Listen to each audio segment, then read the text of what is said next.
Hey, what's up, Lightbolt Joe here. Today we are going to discuss the 2019 film Feast of the Seven Fishes, starring Scarlett Gisando, the main man himself, Madison Iseman, Iseman, Iseman. Um, this is this takes place in the, I want to say, early 80s. I kind of missed the beginning because they kind of like went through it quick. It was either late 70s or early 80s. It's it starts. This is such a good drama film. It starts out with a very full screen, square, staticky kind of splotched camera, no sound. That it's just a handheld portable. So like late 70s, early 80s. They used it at a dinner party. So Skylar plays his character Tony. He's part of this, Italian family, and um, they go through different reminiscing of history, the Great Depression. All the eldest brothers were in the World War II, and the parents came over from Italy at this point, and they've been doing the Feast of Seven Fishes every Christmas Eve since before, well, before their parents moved from Italy to America. They were doing it, they brought it there. And there's always different versions of why it's seven fishes. And even though it's not actually seven fishes, like a clam is not a fish kind of a thing, it's a mollusk. So, like, it still counts. But, like, every person's family has different versions of, every Italian person's family has different versions of the Feast of Seven Fishes. So, my family, for instance, my mom makes this stew called sciappino, which is seven different types of fishes mixed together in a tomato-based sauce. And it's more of a stew, but it's a sauce, and you put it on top of pasta, whatever kind of pasta you want. And she makes it because my dad's mom used to make it, and so on and so forth, and what have you. I pulled a Sue Heck right there. You see that? So each family's a little different, but aside from that, my parents, and because of my dad's side as well, would also do fried fish, different types of fried fish, different antipasta, different, um, cold fish. So things, right? I'm vegan. I've been vegan for over 5 years. So there's vegan alternatives. So I have vegan fish throughout the Feast of Seven Fishes. So I still partake, even though it's not the full experience, and that's fine.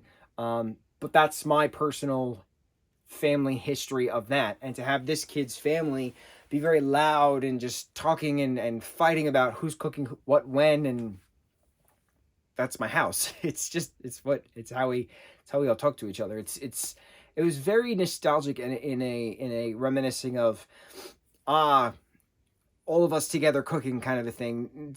Schedules are very diverse now, so it's very, everybody's, ships passing in the yard. But Christmas time, it's important to try to get together to do all those things together. The four of us, the four main of us together to do those things. So it was a very home kind of feeling watching this, and it was really cool. I love the plot. Boy meets girl. Girl wants to visit to experience a true Christmas Eve because her family doesn't do that, and drama ensues, and learning of culture, and secrets shared, and kiss at the end, and la di da, right? Merry Christmas. But this was just very well done. I really like Skylar as this, this tough Italian kid, who just openly speaks his feelings. Very different than characters we've seen him play. He was in National Lampoon's Vacation remake. He was in the third Night at the Museum, which we have to talk about all those films because the fourth is coming out, which I'm very excited about since it's a 2D hand-drawn animated feature, not a live action. Very different, very cool. I'm excited. The internet is excited too, believe it or not. So what else? What else has he done? He was in 3 seasons of Santa Clarita Diet on Netflix. Skylar's awesome, and he's got an incredible name, Skylar Gisando. So it's cool watching him, and Madison too. Madison's done both Jumanji films. She's been in Annabelle. She's in my favorite Conjuring film, one of my all-time favorite horror films, Annabelle Comes Home. It's just really cool watching people you really respect as artists working so well together in a film that brings you so much nostalgia and joy, and watching it at Christmas time, about Christmas, about the seven fishes. It's just culture. Denzel Washington had an interview a little while ago about whatever film he was doing, it was an all black cast, and it was about, black experiences and with retelling of some story, something like that.